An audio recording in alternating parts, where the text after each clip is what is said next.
이번 신년특별 새벽기도회는 뿌리 깊은 신앙, 열매 맺는 삶을 주제로 말씀을 전합니다. 그 첫 번째 날로 신앙의 뿌리를 내리라 라는 주제로 말씀을 나눕니다. 한번 같이 따라해 볼까요? 신앙의 뿌리를 내립시다. 우리가 내려야 할 것은 신앙의 뿌리를 내리는 것입니다. 신앙생활 오래 하면 신앙의 뿌리를 자연스럽게 내리겠다라고 생각하지만 오늘 말씀에는 두 가지 나무를 대조하면서 우리에게 이야기하고 있습니다. 신앙의 뿌리를 잘 내린 나무와 신앙의 뿌리를 잘 내리지 못한 떨기나무 두 가지를 이야기하고 있죠. 요즘 삶이 녹록하지 않다고들 이야기합니다. 경제는 바닥을 치고 있고 정치적으로 대단히 불안한 상태입니다. 젊은이들은 대학을 졸업해도 들어갈 직장이 만만치가 않습니다. 점점점 경쟁은 치열해졌고 일자리가 줄고 있습니다. 이런 엄중한 시절에 신앙생활 열심히 하자라고 하면 몇 분들은 반문을 할 겁니다. 제가 이렇게 시간을 쪼개고 열심히 노력해도 기회가 없는데 어떻게 신앙생활을 더 열심히 할 수 있을까? 그런 반문을 하는 분들이 있을 겁니다. 근데 여기서 말하는 신앙생활이 종교생활이 아니라 말 그대로 믿음으로 세상을 살자라는 것이 신앙생활입니다. 가정에서 하나님이 주인이 되는 삶, 또 직장에서 하나님이 주인이 되는 삶, 그 삶을 살자는 것이죠. 사업장에서 풀리지 않은 어려움이 있으면 하나님 이걸 어떻게 해야 됩니까? 하나님께 간구하고 기도하는 것, 이게 신앙생활입니다. 가정에서 부부간에 혹은 자녀간에 어려움이 있을 때 하나님이 문제를 어떻게 풀어가야 될까요? 하나님께 기도하고 간구하는 것, 이것이 신앙생활입니다. 직장에서 경쟁이 너무 치열합니다. 어디까지 경쟁을 해야 될까요? 경계를 넘지 않는 경쟁을 어떻게 해야 될까요? 이것을 하나님께 간구하고 묻는 것이 신앙생활입니다. 그래서 모든 영역에서 하나님이 주인이 되어서 내가 어떻게 살아가야 될까 간구하고 묻는 것이 신앙생활입니다. 그것을 배우기 위해서 교회에서 시간을 할애하는 것, 말씀을 보는 것, 이것이 바로 신앙생활의 출발이죠. 바로 그 첫 번째 단계로 신앙의 뿌리를 내려야 합니다. 모든 영역에 다른 뿌리를 내리는 것이 아니라 신앙의 뿌리를 내리는 것입니다.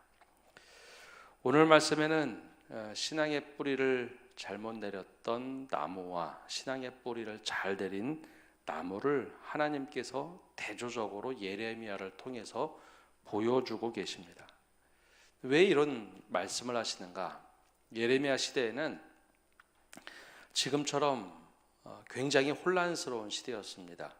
고대 아수르는 점점점 쇠퇴하기 시작을 했고 신흥국 바벨론은 급부상을 하며 이스라엘을 위협하던 시대입니다. 전통 강호였던 애굽은 저 아래쪽에서 맹주로 자리 잡고 있던 시대.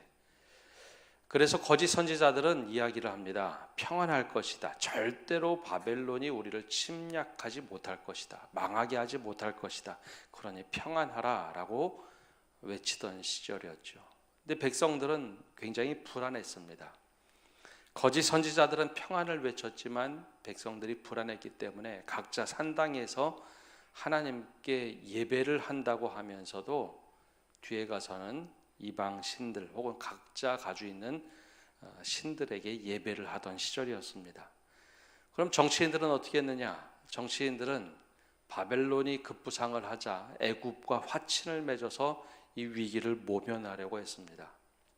각자 하나님을 의지하기보다는 각자 도생의 시절을 보냈던 시절이었죠. 그때 하나님께서 이 말씀을 통해서 깨닫게 하셨습니다.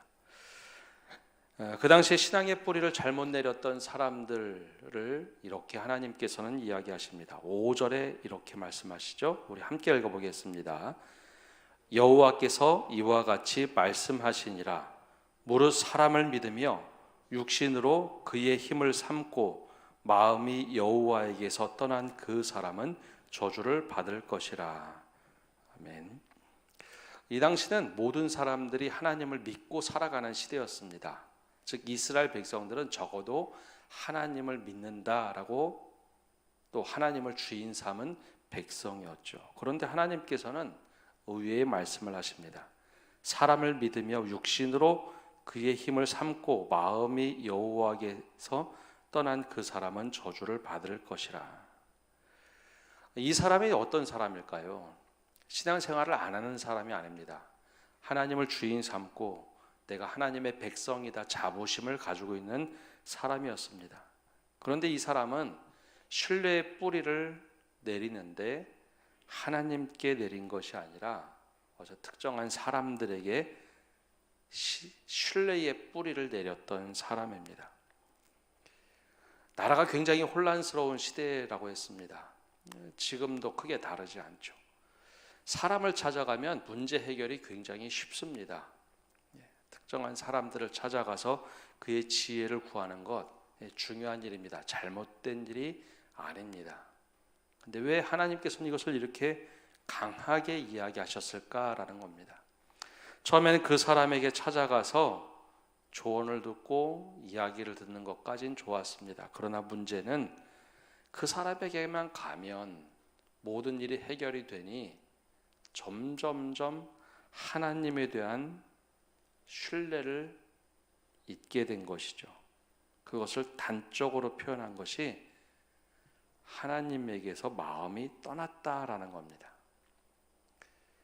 처음에는 사람을 찾아가서 조언을 듣고 문제의 실마리를 풀려고 조언을 들었습니다. 근데 이게 너무나 쉽고 편한 일이죠. 여러분, 하나님께 간구하며 기도하면 하나님이 답을 척척 주시던가요? 그러면 참 좋겠지만 그런 일이 별로 없습니다. 오랫동안 하나님과 씨름해야 합니다. 답을 찾기 위해서 간구해야 합니다. 무릎 꿇는 시간이 길어야 합니다. 처음에는 내 뜻을 가지고 하나님께 막 구하죠. 하나님 이거 해주십시오, 저거 해주십시오. 근데 기도의 깊이가 깊어지면 어느 순간에 하나님의 뜻을 묻게 돼 있습니다. 하나님 무엇을 원하시는지, 어떤 것을 원하시는지. 말씀을 찾더라도 내가 원하는 말씀을 처음엔 보지만 믿음이 좀 깊어지면 하나님께서 무엇을 원하시는지 말씀의 초점이 바뀌게 되어 있습니다.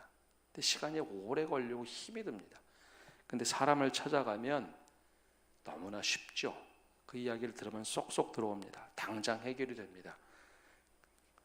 그러다 보면 더 이상 하나님을 찾지 않게 됩니다.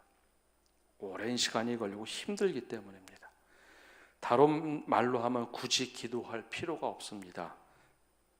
기도하면 하나님께서 명확하게 응답하시기보다는 원론적인 말씀 같은 것을 나에게 주시기 때문에 당장 현상을 타게 하는데 어려움처럼 느껴집니다. 예레미야 시대가 그랬습니다. 그러다 보니 사람을 찾아가다가 하나님으로부터 마음이 떠납니다. 이게 가장 신앙의 위중한 상태죠.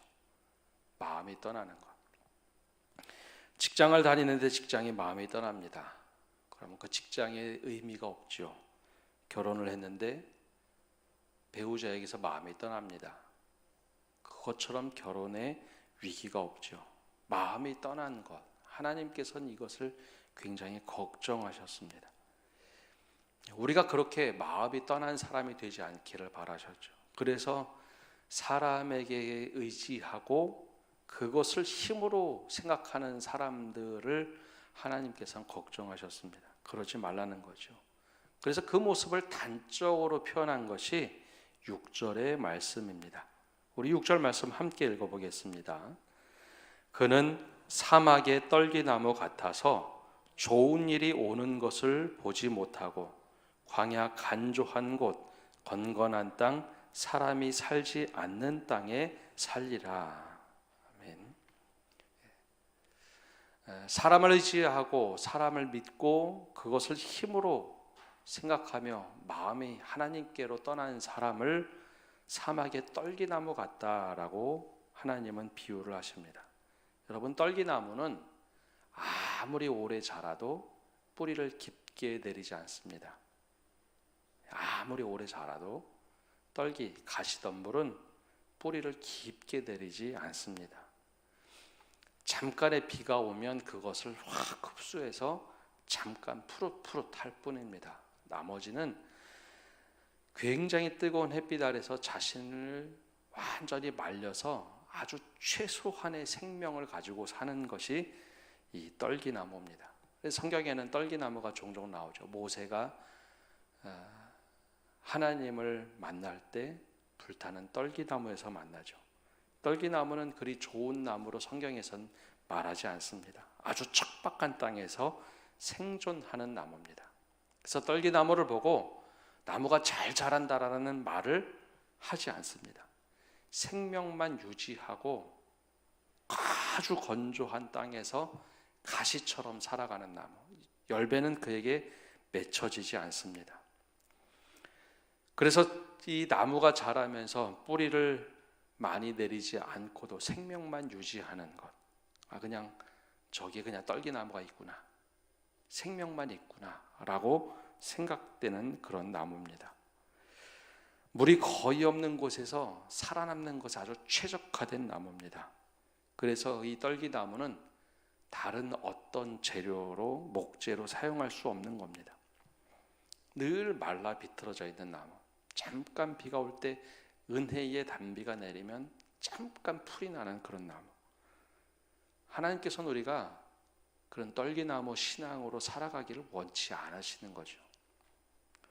그래서 떨기나무를 표현할 때 좋은 일이 와도 보지 못한다라고 하나님께서는 떨기나무처럼 하면서 비유를 했습니다. 아무리 하나님이 은혜를 주셔도 좋은 일이 와도 좋은 것을 보지 못하는 나무. 생명만 유지하고 있으니까 얼마나 안타까운 모습일까요? 예레미야 시대에 하나님께서 이스라엘 백성을 향해서 떨기나무처럼 살지 말아라 라고 이야기하고 계십니다. 더군다나 뿌리를 내려도 늘 광야의 간조한 곳, 소금기가 많은 건건한 땅, 사람이 살지 않는 곳에서 그냥 생명만 유지하는 것, 끊어지지 않고 그냥 생명만 유지하고 아무 쓸모없는 그런 나무가 되지 말라.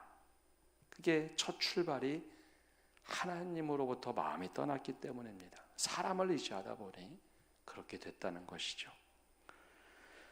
하나님께서는 그런 나무가 되지 않기를 원하고 계십니다. 신앙생활 아무리 오래 했는데 그냥 생명만 유지하고 아무것도 하지 못하는 그런 떨기나무 신앙이 되지 말라는 것이죠. 그 반대로 7절에 이렇게 말씀하십니다. 하나님께서 원하시는 나무, 우리 함께 읽어보겠습니다.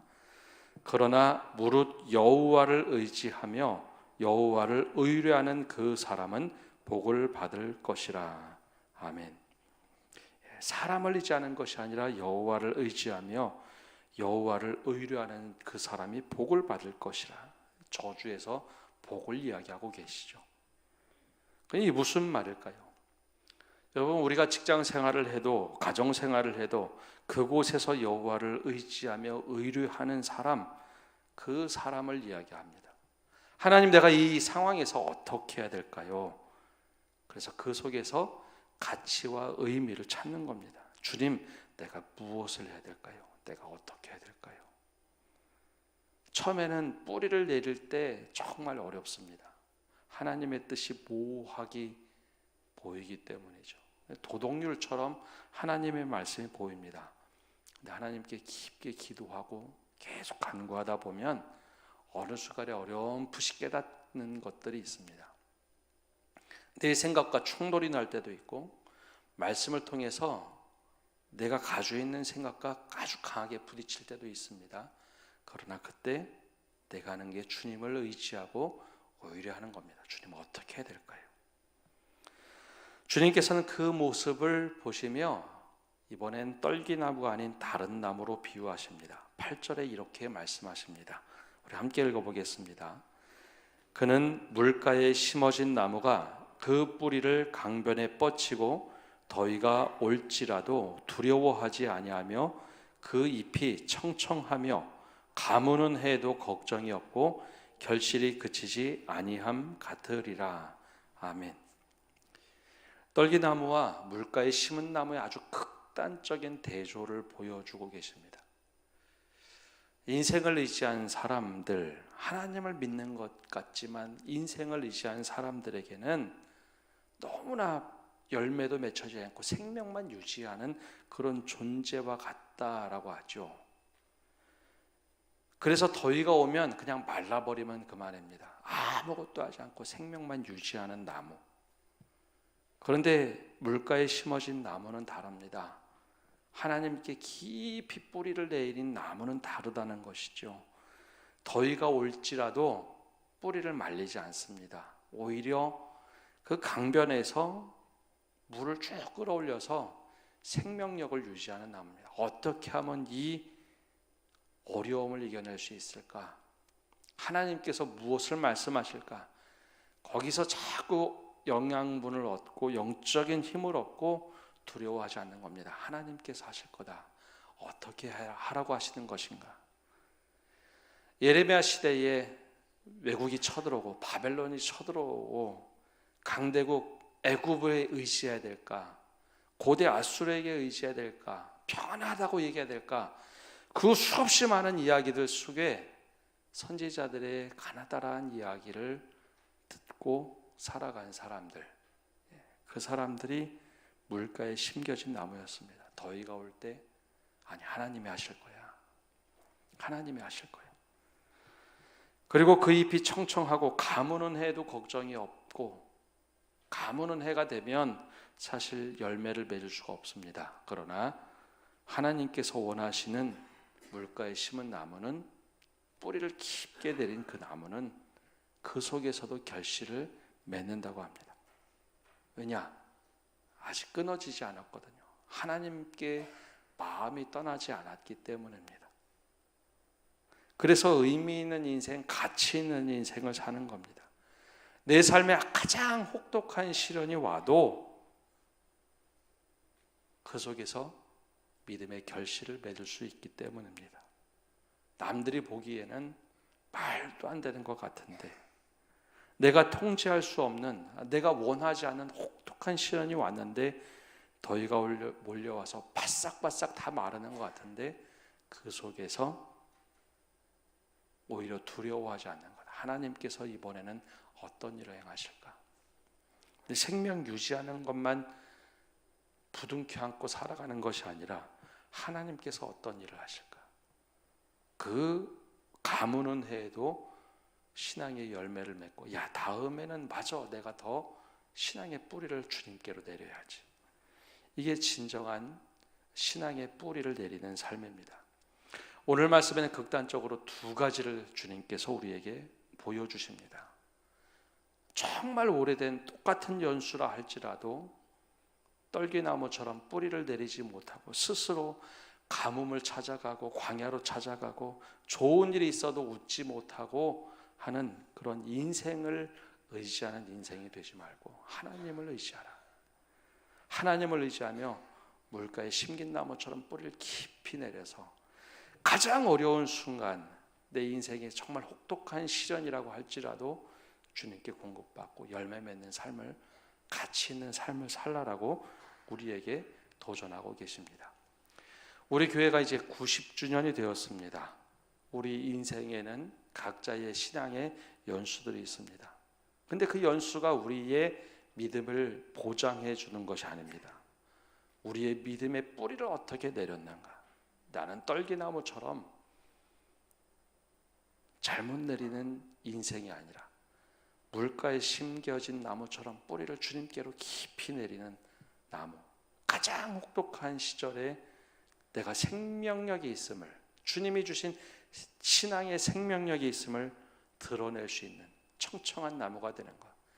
그리고 아무리 가물어도 열매 맺을 수 있는 그러한 신앙을 갖는 것. 오늘 주님께서는 우리에게 이 신앙을 원하고 계십니다. 더 나아가서 우리가 그런 신앙의 길을 갈 때 우리의 자녀들도 그게 맞는 길이구나. 우리 부모님이 걸어간 그 믿음의 길, 우리 믿음의 선배들이 걸어갔던 그 믿음의 길이 맞구나. 저렇게 혹독한 시절에도 열매를 맺을 수 있구나. 그것을 보고 따라갈 수 있는 그러한 신앙을 갖는 성도 여러분 되시기를 간절히 축복합니다. 기도하겠습니다. 살아계신 주님, 우리가 올해는 신앙의 뿌리를 잘 내리기를 간절히 소망합니다. 주님께서 원하시는 것처럼 우리가 떨기나무처럼 신앙의 뿌리를 잘못 내려서 하나님께로 내린 것이 아니라 사람에게로 내리고 주변에 사람이 없어서 메마를 때 그냥 신앙의 생명 연장할 수 있는 그런 가심한 돛인 떨기나무 같은 인생이 되지 않도록 우리를 불쌍히 여겨 주시옵소서. 사람을 의지하다가 여호와께로부터 마음이 떠난 자가 되지 않도록 우리를 붙잡아 주시옵소서. 다른 곳에 곁눈질하다가 하나님께로부터 마음이 떠난 자가 되지 않도록 우리를 불쌍히 여겨 주시옵소서. 주님께서 원하시는 사람처럼 우리의 믿음의 뿌리가 주님께로 온전히 내려지는 사람이 되게 하여 주시옵소서. 그리고 우리 인생에 가장 혹독한 무더위가 찾아왔을 때, 그때 하나님, 우리가 바싹 메말라서 아무것도 못하는 메마른 인생 되지 않게 하시고 오히려 주님께로부터 그 은혜를 받고, 주님, 이 시기를 주님의 은혜로 살아갑니다. 오히려 청청한 나뭇잎이 자라고 가장 혹독한 시절을 보낼 때 신앙의 열매를 맺고 그 다음 해를 오히려 더 풍성하게 기약하는 저희를 되도록 은혜 내려 주시옵소서. 올해 바로 주님께로 그 믿음의 뿌리 내리기를 원합니다. 은혜 주시기를 간절히 소망합니다. 주님께서 우리와 함께 하심을 간절히 바랍니다. 이제는 예수 그리스도의 은혜와 아버지 하나님의 크신 사랑과 성령님의 교통하심과 위로하심이 오늘 예배를 드리는 모든 성도들 위해, 그리고 믿음의 뿌리를 주님께로 온전히 내기를 다짐하는 모든 믿음의 권속들 위해 이제로부터 영원까지 함께 하시기를 간절히 축원하옵나이다. 아멘. 우리 말씀을